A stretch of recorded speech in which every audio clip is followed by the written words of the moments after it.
I bet you've never heard of the legendary oasis of Zerzura. This ancient city is said to be hidden somewhere deep in the Sahara Desert, and its discovery could mean unimaginable riches and untold secrets. According to an anonymous 15th century Arabic guide, the key to unlocking the city lies in the beak of a bird carved on the city gate. Zerzura might not be as popular as Machu Picchu or the pyramids, but that just makes it more mysterious. Legend has it that Zerzura is built around this big oasis somewhere in the desert west of the Nile. Apparently, it's made out of white stone and has all these luxurious houses and gold decorations. The story goes that a scribe wrote down the account of a traveler who stumbled upon Zerzura while looking for his lost camel. At one point in his journey, the man got caught up in a sandstorm, where he got separated from the rest of his group. The traveler kept wandering in the desert for days, and then, out of nowhere, two men showed up and guided him to the city of Zerzura. The traveler described this city as an oasis filled with little birds and made out of pure white stonework. The city is also said to be guarded by giants. In 1835, an English Egyptologist named John Gardner Wilkinson mentioned the city in one of his books. He spoke to a man from Egypt who found the city by accident after days of wandering through the desert. He mentioned some ruins, unusual stonework, and a large oasis surrounded by palm trees. The man even gave some instructions on how the city could be found, indicating that it might be in the western desert of Egypt. But here's the kicker. Even though a group of explorers went out to find Zerzura, they didn't succeed. At the same time, they did stumble upon a bunch of previously unknown oases. In the early 1900s, numerous expeditions were sent to find the city, including one with a fleet of Ford Model A trucks. But, alas, none were successful. Others say Zerzura did exist at one point, but not anymore. It's possible it was swallowed by the desert. It's believed that back in the day, the Sahara Desert was actually green. Scientists even found traces of ancient rivers that flowed through the area 100,000 years ago, creating green corridors across the desert. But Zerzura might have never been real to begin with. Maybe it only existed in the minds of people, a figment of their imagination as they were struggling in the African desert. For thousands of years, people have been obsessed with the hunt for another lost city, Atlantis. But if this place really existed, where on Earth, or under the sea, could it be? According to Plato, Atlantis was an actual place, and it was supposedly located somewhere in the Atlantic Ocean, near the Strait of Gibraltar. But how did this mythical city become synonymous with a perfect, paradise-like society? Well, you can thank Ignatius Donnelly for that. The American writer published a book in 1882 where he outlined 13 hypotheses about the existence of Atlantis. Donnelly truly believed that this lost city was where ancient humans lived in peace and joy for centuries. Donnelly even thought that Atlantis was the original source of many ancient civilizations around the world. And if we just followed Plato's clues, we could totally find Atlantis. Sounds like a treasure hunt, right? What inspired Donnelly to go on this quest in the first place, you might ask? Apparently, an amateur archaeologist discovered the city of Troy, using Homer's The Iliad as a guide. Well, if Troy was real, then why not Atlantis? Back in the day, some people believed that America was the legendary Atlantis. Columbus really stirred up some excitement when he brought back news about the New World to Europe. But the real hunt for Atlantis didn't really start until the 20th and 21st centuries. Some people tried to connect the dots between a volcanic eruption on the island of Santorini and the destruction of Minoan settlements. But in 2018, a team of investigators claimed they had nailed it, announcing they had discovered concrete proof that Atlantis had existed. What was their evidence, you ask? A series of mysterious circles in a national park in Spain. But the circles turned out to be nothing more than experimental ponds for studying zooplankton. Let's face it, there's no real evidence that Plato's lost city of Atlantis actually existed. But it doesn't make searching for it any less exciting, does it? The Fountain of Youth isn't a lost city per se, but it is another mythical location that many have claimed to have stumbled upon over the years. Long ago, people were obsessed with the idea of living forever, or at least extending their lives as much as possible.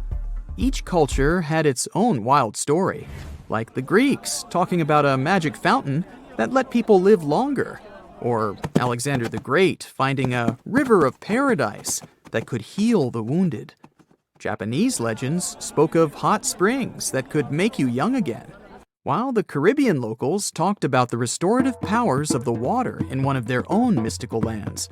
Explorers searched far and wide for these magical waters, but nothing. Probably the most famous of all was the story of the Spanish explorer Juan Ponce de Leon, who thought he'd found it in Florida. Now, Ponce de Leon was quite a character. He sailed with Columbus and became an important figure in the area now known as the Dominican Republic. He found gold in Puerto Rico and even became the island's administrator. But when the ruler of Spain decided to replace him in his duties, he got upset and decided to explore Florida, looking for gold and the elusive Fountain of Youth. He explored the Bahamas, but sadly, he didn't find any gold or magic water. He did, however, make his way to Florida. He explored the coast and even discovered the Gulf Stream. Unfortunately, his last expedition didn't go well, and he was wounded. But the legend of him searching for the Fountain of Youth lived on. Even though historians don't think he was really looking for the Fountain of Youth, thousands of people visit the Fountain of Youth Archaeological Park every year to try the sulfur-smelling water. It's the oldest attraction in Florida, which has been around since the 17th century. Some say the water has unusual properties, but I'll leave that up to you to decide after you visit this place. Norse mythology has its own mysterious land called Thule. It's said to be somewhere between Scandinavia and Iceland, where the sun barely shines and the cold bites hard. The folks there survive on a diet of millet, herbs, fruits, and roots, washed down with a grain and honey brew. As for its exact location, scholars can't seem to agree on it to this day. The legendary ancient Greek explorer Pytheas was said to be the first to stumble upon Thule during his quest for tin mines. He sailed his way up north, passing by Scotland, and after 6 long days of sailing, he reached Thule. The people there, according to Pytheas, were quite primitive, but that's no surprise since they were just simple farmers living off the land. They showed Pytheas where the sun set on the shortest day of the year. They also told him that in winter, the sun never rose at all, and in summer, there was no night. For many years, historians have been debating the true identity of this mythical land of Thule. Some say it's Iceland, while others claim it's Norway. A little bit of progress has been made recently with the help of a team of researchers. If their findings are correct, Thule might be the elusive island of Smola. That's farther south than any of the Norwegian islands that were on the list of contenders. It may be too soon to celebrate, but it does look like Thule has finally been found. We all grew up believing that Stonehenge is the world's most ancient observatory, but now it has some serious competition for the title. Nabta Playa was built more than 2,000 miles away in southern Egypt, and thousands of years before Stonehenge and even the pyramids of Giza. In 1973, a Bedouin guide stumbled upon a strange group of huge stone formations while crossing the Sahara Desert. He led American archaeologist Fred Wendorf to the site, located about 60 miles from the Nile. Wendorf's friend and colleague claims the team found the stones while stopping for a bathroom break in the desert. Either way, what they found changed history. At first, Wendorf thought the stone structures were just natural formations. But then it hit him. This area was once a lake, meaning no natural rocks should even be there. He kept coming back to the site for decades, and by the early 1990s, his team finally uncovered a circle of stones that seemed to line up with the stars in a way no one could explain. After 7 long years of trying to crack the mystery of the site, Wendorf reached out to an expert in archaeoastronomy. They study how ancient people used the stars. One evening, while the expert sat in the cool desert sand staring at the stones, he realized that they formed a pattern radiating outward from a massive burial mound. One by one, as they dug into the sediment, the buried megaliths started lining up like spokes on a wheel. The team had already used radiocarbon dating to test samples from fire hearths and tamarisk wood roofing found inside the stone circle. Nabta Playa had dozens of standing stones, all a few feet tall.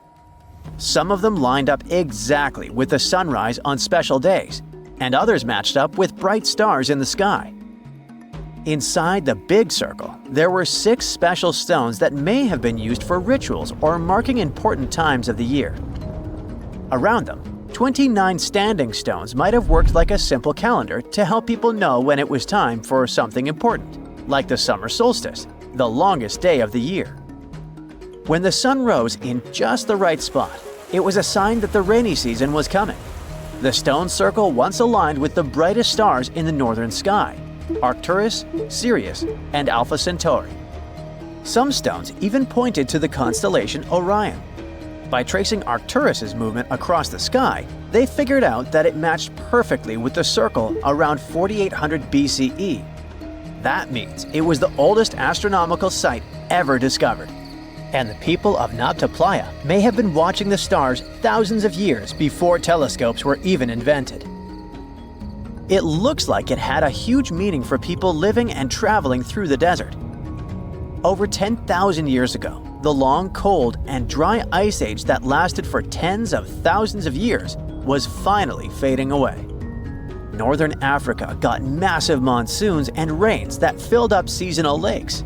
So, parts of the desert turned into short-lived oases. For the nomadic people who roamed this harsh land, these summer rains were everything. Their entire way of life revolved around cattle. When archaeologists opened the central tomb at Nabta Playa, they dug up cattle bones and even a massive rock carved into the shape of a cow. The people who built it used the stars to guide them and find hidden watering holes like Nabta Playa, which likely held water for about 4 months a year, starting with the summer monsoons. But there was no North Star back then, so instead they navigated using bright stars and the way the sky seemed to spin in circles above them. When the lakes were full, the standing stones would be partly submerged, and from the western shore, you would see the reflection of the stars on the dark water. Nabta Playa is way less famous than Stonehenge, perhaps because its stones were buried and the famous site in England was open to visitors for thousands of years. Sadly, when Nabta Playa did become famous, some tourists ruined parts of it by moving stones around, which messed up the ancient star alignments. To protect it, the authorities moved everything to a museum where people can see the stones and the carved cow statue without damaging them. The Egyptian observatory isn't the only construction similar to Stonehenge. It has versions that were used for different purposes from Germany and France to the US and the Andes in northern Peru. This last one is actually one of the oldest big structures ever built in this region. The circular plaza is made of 2 giant stone walls arranged in a ring. It was likely used for ceremonies and gatherings. Scientists have carbon dated it to be about 4,750 years old, which means it was built before the Great Pyramids of Egypt and Stonehenge. The plaza had 2 entrances and a special layer of clay, soil, gravel, and charcoal underneath. It was carefully planned and built. Archaeologists also found ceramic pieces, quartz crystals, and gemstones at the site, so it was definitely a special place. People visited it for centuries, but at some point it was sealed off, probably because of changing beliefs and traditions. The most recent discovery was the remains of a large timber circle roughly the same age and with parallels to Stonehenge, all the way up in Denmark. This open-air structure was likely part of a special area where prehistoric people from the late Neolithic and early Bronze Age gathered for rituals and ceremonies. The circle was made up of 45 giant wooden posts, forming a huge ring about 100 feet wide. The wood is gone now, but scientists believe tall timbers once stood in the holes and created an impressive wood henge. No one knows exactly what these circles were used for, but archaeologists have found animal bones and food remains at similar sites. So people probably used to gather there for feasts and rituals. In 2024, scientists found 2 ancient stone circles from the Neolithic period in Dartmoor National Park in England. Some archaeologists believe they might form a sacred ark. Many of Dartmoor's stone structures were built in a curved shape on the high ground in the center of the area. A long time ago, Dartmoor was covered in forests, so people may have used the high ground as important markers. One of the newly found circles fits inside this ark, but the other one is outside of it, to the north. This could have been an entrance point into the ark. There's also a raised bank of earth near the stones, which looks similar to other famous Neolithic sites, like the Ring of Brodgar in Scotland and Stonehenge itself. This means the people who built these circles may have visited Stonehenge or been inspired by it. Archaeologists in Oman found ancient stone monuments called tralith, which got the nickname Arabian Stonehenge. They were finished about 2,000 years ago, but no one knows for sure who built them or why. Scientists also found stone hand axes that are incredibly old, between 300,000 and 1.3 million years old, from the time when the first humans left Africa. At another site in central Oman, archaeologists discovered a Neolithic tomb from around 5,000 to 4,600 BCE. There are 2 chambers with the bones of dozens of people inside beneath a giant megalithic structure. Nearby, they also discovered rock carvings that were made by people who lived in the area. And then there is another Stonehenge look-alike, this time in Saudi Arabia, that was used as an apartment complex thousands of years ago. Archaeologists discovered a total of 345 stone circles by looking at aerial photos of a lava field. Each circle is between 13 to 26 feet and has at least one large standing stone in the middle. These structures still have remains of stone walls and doorways. Stone circles like Stonehenge are often linked to ceremonies and rituals, but scientists say that many early houses were actually built in round shapes, and rectangular homes only became common much later in history. When you think of an epic desert scene with blazing sun, endless dunes, and those magical little oases, you probably picture the legendary Sahara, right? But what if I tell you that 11,000 years ago, this vast expanse of hot sand looked totally different than it does today? Yeah, I don't know, I wasn't around then. But I'm told that back then, what we now call a desert was a lush paradise, brimming with lakes, rivers, grassy plains, and even woodsy forests. So, where did all this water go? There are many stories about the distant past of our planet when deserts were covered with jungles and forests, and then something happened, like changing climates or colossal earthquakes, and it all turned green lands into dunes. But how about a theory that Sahara became a desert because of humans and goats? The Sahara has seen its fair share of wet and dry drama throughout the ages, mostly thanks to little shifts in Earth's orbital tilt, causing variations in how much solar radiation hits the atmosphere. There were even times called the African humid periods, when the rain would pour in and transform the dry landscape into a bright green haven. But between 8,000 and 4,500 years ago, something really funky happened to this region. Certain areas went from humid to dry, way too fast to explain it by just orbital changes. In the blink of an eye, the lush Sahara turned into the Sahara we know today. Now, if you ask scientists why it happened, they will tell you, oh, it's just poor parameterization of the data. Bet you didn't get it, did you? What? Well, right, let me translate it from scientific to common human. It means they really don't know the answer themselves, and they got a bunch of missing puzzle pieces. But as scientists sifted through ancient dirt and pollen samples, they spotted a quirky trend. Wherever there were pastoralists, also known as humans with their domesticated animals, the plant life seemed to shift. It was as if every time humans and their furry friends meandered through the greenery, they turned it into scrub and desert right behind them. Oops. Yep, chances are that by overgrazing, humans were sapping moisture out of the atmosphere, since plants give off moisture, which helps make clouds and making things even sunnier, leading to a quicker end of the humid vibes. Plus, our ancestors may have been getting a little too cozy with fire for land management, further speeding up the desert takeover.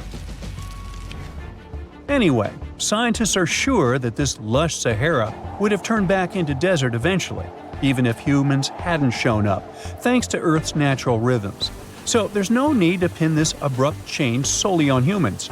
It could simply be about nature getting feedback from vegetation and dust cycles. It's difficult to determine what caused these changes, as it's all interconnected. During the last humid period, the Sahara was filled with hunter-gatherers. As things got a little drier, they started herding animals for food. The weather pushed people to herd cattle. It's also possible that grazing sped up the landscape degradation. So, which came first, the chicken or the egg? Or in this case, the human or the cow? It's tough to tell with the evidence we have now.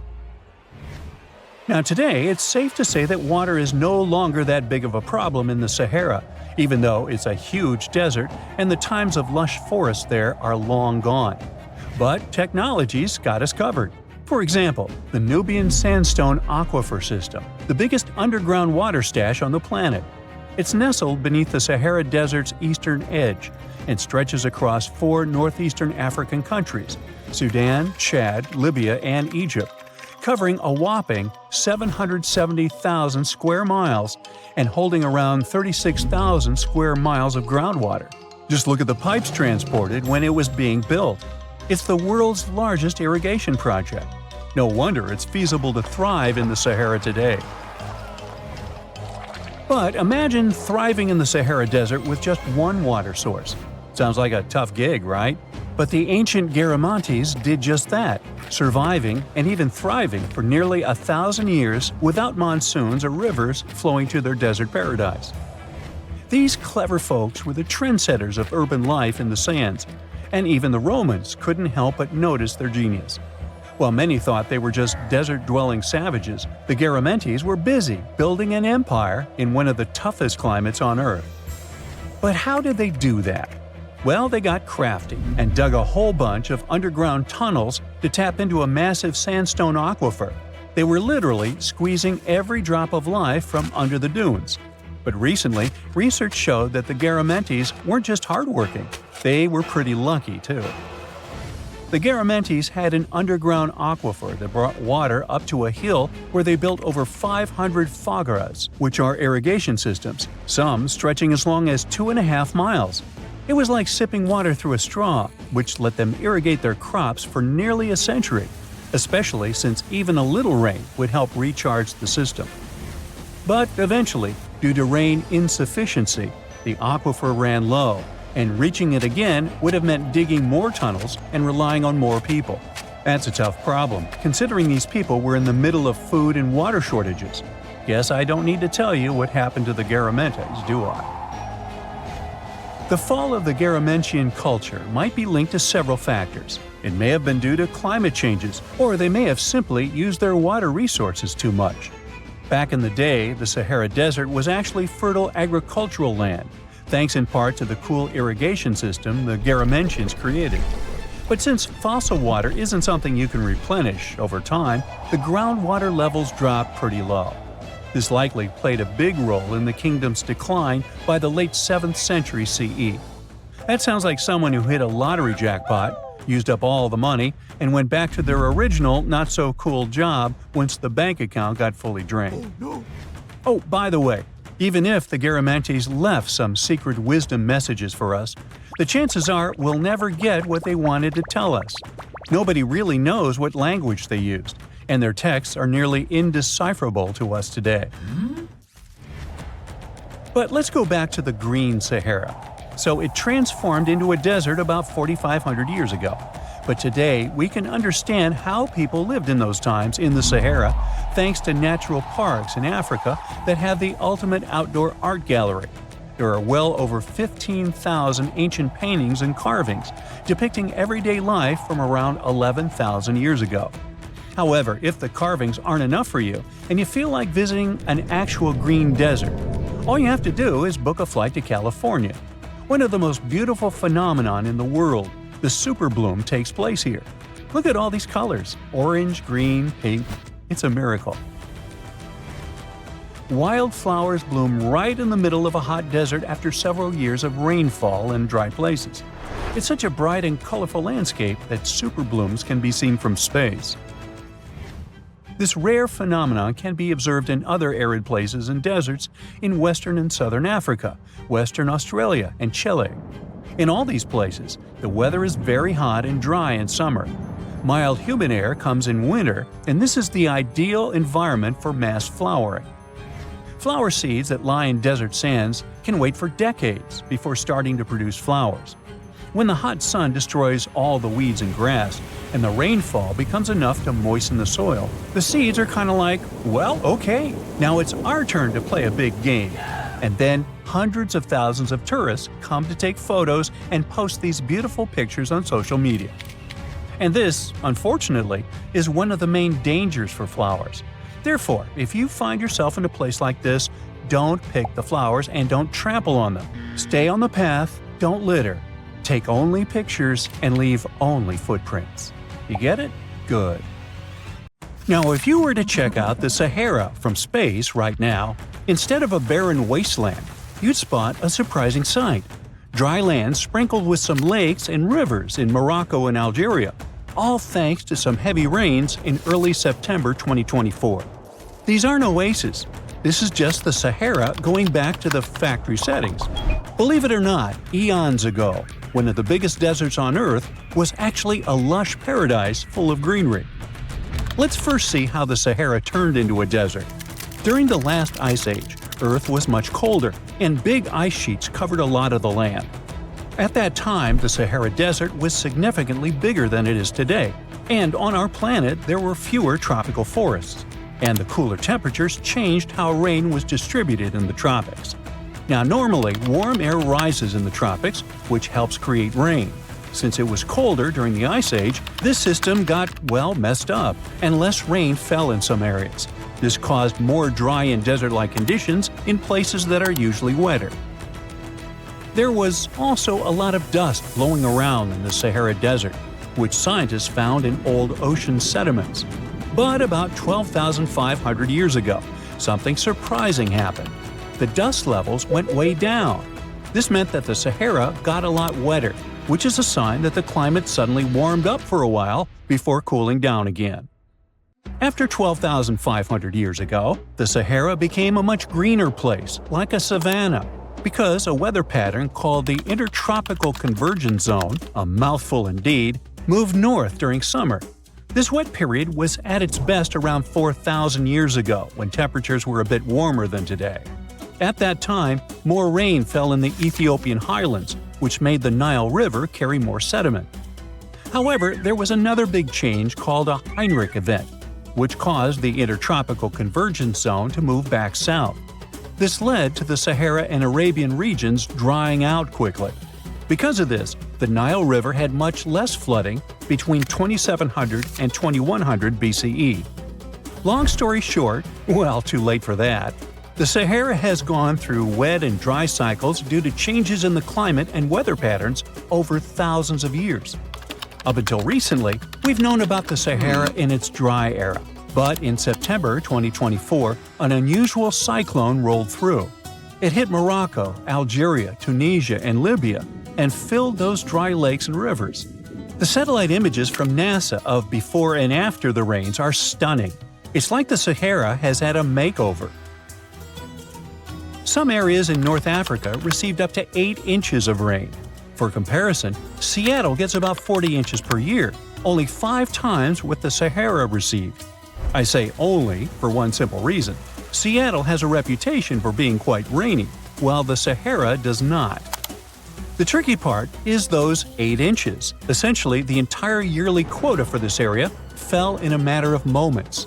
So, in a way, it might have felt rainier in the Sahara than in Seattle.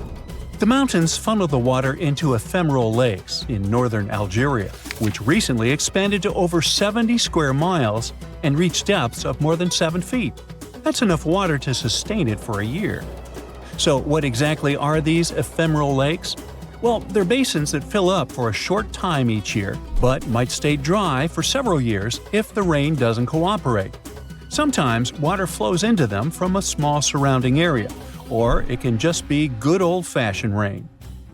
Now, a big question arises: how come these lakes exist in the first place? Well, generally they form because there's excess water trapped on the surface. But the soil in the Sahara is incredibly dry. Shouldn't it act like a sponge? It must be thirsting for moisture. Well, think about how eagerly your potted plant drinks up water when you return home from a vacation. However, no matter how parched it is, dry soil can only absorb a limited amount of water, which is often quite small. And just like your potted plant, it doesn't necessarily drink it all. You might simply be overwatering. Or, if you check the saucer below, you could find a mini flood. Another significant factor preventing the soil from absorbing water is the lack of vegetation. Under normal conditions, trees, shrubs, and various plants help retain moisture. In the desert, however, it's nearly impossible. There may be a few palm trees, but that's about it. This also explains the formation of those temporary lakes. Precipitation that isn't held by plants accumulates in low-lying valleys and depressions, creating these fleeting bodies of water. These lakes may only last for a limited time, but that doesn't mean they shouldn't have names. For instance, the beautiful lake adorned with swaying palms that you see is called Lake Yasmina, located in the oasis town of Merzoga.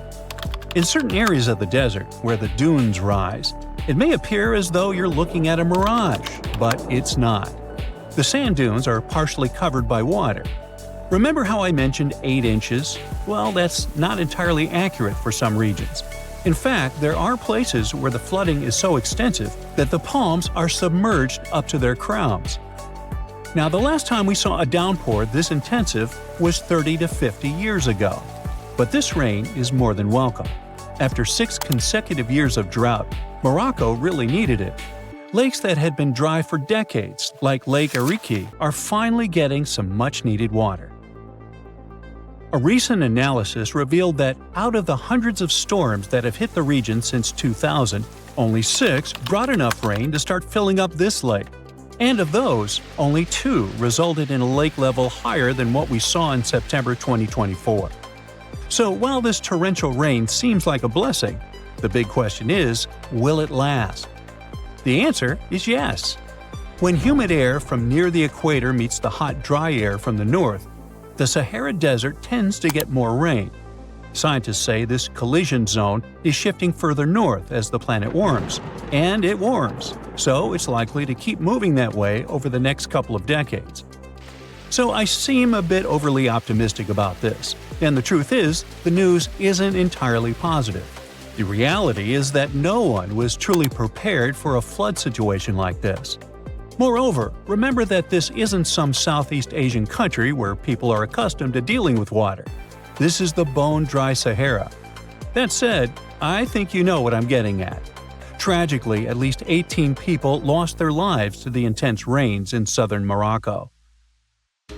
The authorities are gearing up for even more heavy rain in the region. But if that's the case, could it mean the Sahara is facing extinction? And what would that even mean for us? It might sound a bit strange, but our planet actually relies on deserts, and the Sahara is no different. At first glance, it may seem like a barren wasteland, and it's nothing to write home about. But deserts play a crucial role in our ecosystem. They act as major carbon storage sites and are considered net carbon sinks, with the Sahara alone holding an estimated 1 trillion metric tons of carbon. In the fight against climate change, these existing deserts are like a buffer, helping to keep the temperatures within acceptable levels. Yeah, deserts are scorching hot, but they act as the world's air conditioning. Plus, desert sands are an unexpected source of nutrients for lush areas like tropical rainforests. Believe it or not, scientists have found that the sand particles from the Sahara have a hand in nurturing the Amazon rainforest. These particles travel across the Atlantic Ocean, riding the winds all the way to South America, where they enrich the soil in the Amazon basin. Without the Sahara, experts believe the Amazon rainforest could face serious collapse.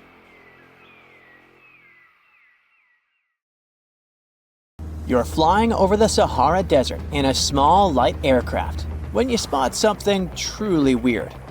It seems to belong to a very different part of the world, the ocean. But what ocean can be huge enough for this monstrous sea star to dwell there? You descend and realize that it's not a sea star. It's a towering dune with a pretty unique shape, and it's not alone. From afar, these magnificent sand structures look a bit like pyramids. They have pointed tops and radiating arms. Called star dunes, they're the most complex and largest desert dunes in the world. They're the tallest of their kind, but that's not the coolest thing about them. Researchers have found similar formations on Mars and even on one of Saturn's moons, Titan. Star dunes aren't super rare, but they're especially widespread in southeastern Morocco near the border with Algeria. That's where you're flying at the moment, and the breathtaking dune you're marveling at is Lella Lalia, probably the most famous of them all, a giant 330 feet tall. Scientists believe that it formed in less than 1,000 years. How about doing some research to find out more about these unusual formations? There, I see a great spot for landing. Star dunes got their name because of their multi-armed shapes. They form in areas where winds change direction throughout the year.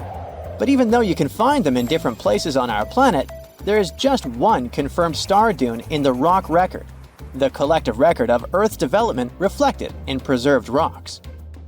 The star dune in question is in Scotland, and it's ancient, from about 250 million years ago. That's all we know about super old star dunes. Probably because we don't know what to look for to identify one. Another problem: star dunes often form in remote locations, which makes them extremely difficult to study. Imagine reaching the nearest settlement, then somehow traveling who knows how many miles to the dune itself, and then slogging up several hundred feet of shifting sand. I'll pass. But you can go since you've already landed, and the dune is right here in front of you. Currently, you're in a dune field called Erg Shabi. Lucky for you, this area has long become a popular tourist stop. Look, in the distance, there are hotels and even a good road. Scientists who examined Lella Lalia before you used ground-penetrating radar to find out more about the sand formation. This equipment can detect the tiniest differences in sand grain sizes and water content under the surface of the dune. That's how you can create a picture of its interior layers. Look out! Phew, it was a close call. See this trench? The researchers dug such trenches to take samples of long-buried sands and then examine them. It's a pretty cool process. The thing is, while buried deep inside, the quartz in the sand accumulates radiation coming from natural sources within our planet. We can compare the grains of quartz to minuscule rechargeable batteries. They can store the energy they get from radiation. When researchers bring them to the laboratory, they can make the grains release that energy, which comes out in the form of light. Scientists can measure the brightness and say when the sand enjoyed sunlight for the last time. Now, when those experts who dug the trenches looked inside Lella Lalia, they were shocked. The enormous formation turned out to be very young, for a dune, of course. You'd expect a dune that is several hundred feet tall to be pretty old, like thousands or tens of thousands of years. But that wasn't the case. Well, at least not entirely. The upper part of the dune has turned 900 just recently. But look at the sand near the base of the dune. Yep, right there. Well, it was buried there around 12 or 13,000 years ago, representing ancient dunes in the area. Those good old dunes were active for a couple thousand years, and then something went wrong. Because for a whopping 8,000 years, the sand wasn't accumulating there. A mystery? Scientists might have an explanation. You see, the first part of this quiet period occurred during the time when the climate became warm and wet. Yep, even in the Sahara. It happened about 11,700 years ago. It was the end of the last ice age and the beginning of a new era, the Holocene. And guess what? The Sahara went green. It started blooming like your local botanic garden. Plants started popping up all over the place, stabilizing the sand. If you had visited the Sahara during that period, you wouldn't have recognized this place. But you would have likely come across humans wandering marshy landscapes and hunting for food. Researchers have found pottery fragments and stone tools on one side of Playa. That's true. As sand dunes form and then shift throughout their lives, they swallow and protect ancient remnants of life. Just dig well enough and you might find something that will provide you with a window into the past. It can be ancient fossils, anything from fossilized shells and corals to prehistoric plants. Those can offer precious insights into the history of our planet and the living beings once inhabiting certain regions. Now, it might come as a shock, but in the Sahara Desert, scientists have uncovered well-preserved marine reptiles and fossilized fish within the layers of those ancient sand dunes. They are the remains from the time when the Sahara was covered with a sea millions of years ago. Anyway, it's time to leave that ancient paradise if you want to survive. 4,000 years ago, the wet period came to an end, and the Sahara dried out again. Interestingly, our dune didn't begin building up right away. For some time, sand probably blew through but didn't accumulate. Or the dune could have started growing in a different location. And it's a valid theory since scientists have discovered recently that Playa shifts around 1.6 feet every year. It also accumulates about 6,400 tons of sand every year. Now, if you've been inspired by your dune trip and are now eager to explore more of them, I've got some unpleasant news for you. Unfortunately, although there might be star dunes locked in sandstones around the globe, they're super tricky to detect. The problem is, dunes are huge, but they lack a single distinguishing feature. So you'd really need large exposed beds of rock if you want to get a wide enough view to identify a star dune. On the bright side, there surely are places where it might be possible to do such research, but you should be ready to know that it might be just a set of various features that look like other dunes. But if you combine them, you'll say, it's likely to be a star dune. Comment below if you'd like to go on a trip in search of a star dune. Meanwhile, we'll continue our journey. You decide to have some rest and start climbing down the side of the dune. That's when you begin hearing it. Terrible, haunting sounds. Are there ghosts nearby? Worry not, you're safe. You might have heard of a phenomenon called singing sands. As you walk down some sandy slopes, you disturb the grains of sand. They rub against each other, producing friction that creates those eerie melodies. With each step, the sand beneath your feet comes alive in a ghostly choir of whistles and whispers. The sounds range from low hums to loud, high-pitched wails, as if an otherworldly symphony is echoing through the dunes. But of course, scientists have their own very practical explanation, attributing this phenomenon to the right atmospheric conditions combined with the unique size, shape, and moisture content of the grains. Now you've almost made it all the way to the bottom of the dune, but beware of slip faces. When a sand dune reaches a certain steepness, it develops a slope. That's the very slip face I was talking about. This slope is usually on the leeward side of the dune and sheltered from the prevailing wind. Sand grains start accumulating on the windward side, slowly creeping along the dune's gentle slope. At one point, they reach the top. Gravity takes over and they start sliding down, triggering a cascading effect. It looks like a miniature sand avalanche, and I wouldn't want to end up in its way.